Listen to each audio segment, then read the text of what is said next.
ಕೋಲಾರ ಜಿಲ್ಲೆಯ ಜೀವನಾಡಿಯಾಗಿರುವ KC valley ಯೋಜನೆಯ ಸಂಸ್ಕರಿಸಿದ ನೀರಿನ ಹರಿವನ್ನು ಹೆಚ್ಚಿಸಬೇಕು ಎಂದು ಆಗ್ರಹಿಸಿ ಮಾಜಿ ಸ್ಪೀಕರ್ ರಮೇಶ್ ಕುಮಾರ್ ಅವರ ನೂರಾರು ಬೆಂಬಲಿಗರು ಇಂದು ರಾಜ್ಯ ಸರ್ಕಾರದ ವಿರುದ್ಧ ತೀವ್ರ ಆಕ್ರೋಶ ವ್ಯಕ್ತಪಡಿಸಿದರು. ಶ್ರೀನಿವಾಸಪುರದಿಂದ ಆಗಮಿಸಿದ ನೂರಾರು ಕಾಂಗ್ರೆಸ್ ಮುಖಂಡರು ಮತ್ತು ಕಾರ್ಯಕರ್ತರು ಕೋಲಾರ ತಾಲೂಕಿನ ಲಕ್ಷ್ಮೀಸಾಗರ ಕೆರೆಯ ಡಿಸಿ ಪಾಯಿಂಟ್ ಬಳಿ ಜಮಾಯಿಸಿ ಸರ್ಕಾರದ ವಿಳಂಬ ನೀತಿಯನ್ನು ಖಂಡಿಸಿದ್ರು. 2018ರಲ್ಲಿ ಆರಂಭವಾದ ಈ ಯೋಜನೆಯ ನಿಗದಿತ ಗುರಿಯಂತೆ ಪ್ರತಿದಿನ 400 MLD ನೀರನ್ನು ಹರಿಸಬೇಕು. ನೀರಿನ ಹೊರಹರಿವನ್ನು ಹೆಚ್ಚಿಸಿ ಶ್ರೀನಿವಾಸಪುರ ತಾಲೂಕಿನ ಕೆರೆಗಳಿಗೂ ಕೆಸಿ ವ್ಯಾಲಿ ನೀರು ತಲುಪುವಂತೆ ಮಾಡಬೇಕು. ಸ್ಥಳಕ್ಕೆ ಆಗಮಿಸಿದ ಕೆಸಿ ವ್ಯಾಲಿ ಯೋಜನೆಯ ಎಂಜಿನಿಯರ್ ರಮೇಶ್ ಅವರಿಗೆ ಮುಖಂಡರು ಮನವಿ ಪತ್ರ ಸಲ್ಲಿಸಿದರು. ಬೆಂಗಳೂರಿನ ತ್ಯಾಜ್ಯ ನೀರನ್ನು 2 ಹಂತದಲ್ಲಿ ಶುದ್ಧೀಕರಿಸಿ ಕೋಲಾರಕ್ಕೆ ಹರಿಸುವ ಈ ಯೋಜನೆಯು ಜಿಲ್ಲೆಯ ಅಂತರ್ಜಲ ಮಟ್ಟ ಹೆಚ್ಚಿಸಲು ಅತ್ಯಂತ ಸಹಕಾರಿಯಾಗಿದೆ. ಆದರೆ ಈಗ ಹರಿಯುತ್ತಿರುವ ನೀರಿನ ಪ್ರಮಾಣ ಸಾಲುತ್ತಿಲ್ಲ ಎಂದು ಅವರು ಒತ್ತಾಯಿಸಿದರು. ರೈತರ ಹಿತದೃಷ್ಟಿಯಿಂದ ಸರ್ಕಾರ ತಕ್ಷಣವೇ ಎಚ್ಚೆತ್ತುಕೊಂಡು ಯೋಜನೆಯ ಪೂರ್ಣ ಪ್ರಮಾಣದ ನೀರನ್ನು ಬಿಡುಗಡೆ ಮಾಡಬೇಕು. ಇಲ್ಲದಿದ್ದರೆ ಹೋರಾಟವನ್ನು ಮತ್ತಷ್ಟು ತೀವ್ರಗೊಳಿಸಲಾಗುವುದು. ಈ ಸಂದರ್ಭದಲ್ಲಿ ಕೋಮುಲ್ ಹಾಲು ಒಕ್ಕೂಟದ ನಿರ್ದೇಶಕ ಕೆಕೆ ಮಂಜು, ಪಿಎಲ್ಡಿ ಬ್ಯಾಂಕ್ ಅಧ್ಯಕ್ಷ ದಿಂಬಾಲ ಅಶೋಕ್ ಸೇರಿದಂತೆ ಶ್ರೀನಿವಾಸಪುರ ತಾಲೂಕಿನ ಪ್ರಮುಖ ಕಾಂಗ್ರೆಸ್ ಮುಖಂಡರು ಭಾಗವಹಿಸಿದರು. ಇವತ್ತು ಏನು ಕೆಸಿ ವ್ಯಾಲಿ ನೀರು 2ನೇ ಹಂತ ಶುದ್ಧೀಕರಣ ಆಗಿ ನಮ್ಮ ಕೋಲಾರ ಜಿಲ್ಲೆಗೆ 430 MLD ನೀರು ಬರಬೇಕಾಗಿತ್ತು. ಆದರೆ ಈಗ ಬರೀ 198 ನೀರು ಮಾತ್ರ ಬಿಡ್ತಾ ಇದ್ದಾರೆ. ಬೇಸಿಗೆ ಕಾಲ ಬಂದಿದೆ.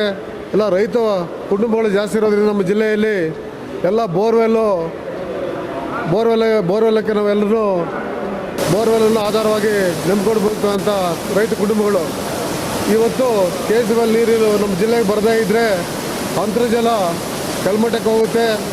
ಮೊದಲು 2018ರಲ್ಲಿ ಏನು ನಮ್ಮ ಕೋಲಾರ ಜಿಲ್ಲೆಯಲ್ಲಿ ನೀರಿನ ಸಮಸ್ಯೆ ಇತ್ತು. 2000 ಆಳಕ್ಕೆ ಹೋದ್ರೆ ನೀರು ಸಿಗ್ತಾ ಇಲ್ಲ. ಆದರೆ ಇವತ್ತು ಕೆಸಿ ವ್ಯಾಲಿಯಿಂದ 190-300 ಅಡಿಗೆಲ್ಲ ನೀರು ಸಿಗ್ತಾ ಇದೆ. ಅದರಿಂದ ಕೆಸಿ ವ್ಯಾಲಿಯಿಂದ ನಾವು ರೈತರು ಬದುಕೋದು ತುಂಬ ಜೀವದಾನವಾಗಿದೆ. ಅದರಿಂದ ನೀರು ನಮಗೆ 430 MLD ನೀರು ಬೀಳಬೇಕು ಅಂತೇಳಿ ಬಂದಿದ್ದೀವಿ.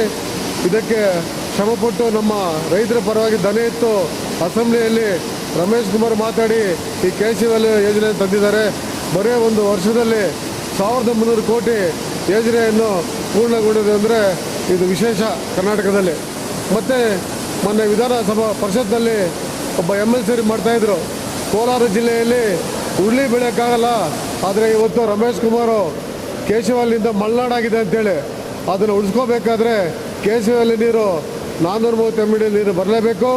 ಮತ್ತು 2ನೇ ಹಂತ ಏನು ಮಾಡ್ತಾಯಿದ್ದೀರೋ ಅದಕ್ಕೆ ಉಳಿದ 137 ಚಿಲ್ಲರೆ ಸೇರಿಸಿ 600 MLD ನೀರು ನಮ್ಗೆ ಕೊಡಬೇಕು. ಯಾಕಂದರೆ ಬೆಂಗಳೂರು ನಗರದಲ್ಲಿ ಈಗ ದಿನಕ್ಕೆ 1200 ಮಿಲಿಯನ್ MLD ನೀರು ಕೊಳಚೆ ನೀರು ತಮಿಳುನಾಡಿಗೆ ಹೋಗ್ತಾ ಇತ್ತು. ಅಲ್ಲಿ ತರಕಾರಿ ಬೆಳೆದು ನಮ್ಮ ಬೆಂಗಳೂರು ನಗರಕ್ಕೆ ಕೊಡ್ತಾಯಿದ್ರು. ಅದೇ ನೀರನ್ನ ಶುದ್ಧೀಕರಣ ಮಾಡಿ ನಮಗೆ 600 MLD ನೀರು ಬಿಟ್ಟರೆ ರೈತ ಕುಟುಂಬಗಳು ಚೆನ್ನಾಗಿ ಬದುಕುತ್ತೆ ಅಂತ ಹೇಳೋಕ್ಕೆ ಇಷ್ಟಪಡ್ತೀನಿ. ಯಾಕಂದರೆ ಮೊದಲಿಗೆ ರೈತರೆಲ್ಲ ವಾಚ್ಮನ್ ಕೆಲಸಕ್ಕೆ ಹೋಗ್ತಾಯಿದ್ವಿ. ಈಗ ಕೊರೋನಾ ಬಂದಾಗಿಂದ ನಮ್ಮ ಮನೆಗಳಿಗೆ ವಾಪಸ್ ಬಂದು ಈಗ ರೈತರ ಕೆಲಸ ಮಾಡಿಕೊಂಡು ಒಳ್ಳೆ ಜೀವನ ನಡೆಸ್ತಾ ಇದ್ದಾರೆ ರೈತರು.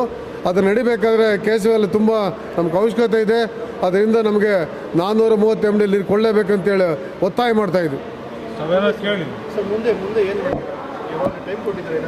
ಈಗ ಏನು ರಮೇಶ್ ಅವರು ಇಂಜಿನಿಯರ್ ಅವರು ಬಂದು ಮಾತಾಡಿದಾಗ ನಾನು ಮಾತಾಡಿ ಅವರಿಗೆ 300 MLD ನೀರು ಕೊಡ್ತಾರೆ, ಮುಂದೆ ತಿಂಗಳಿಂದ ಬಿಡ್ತೀನಿ ಅಂತ ಹೇಳಿದರೆ ಅದಕ್ಕೆ ನಾವು ಒಪ್ಪಲಿಲ್ಲ.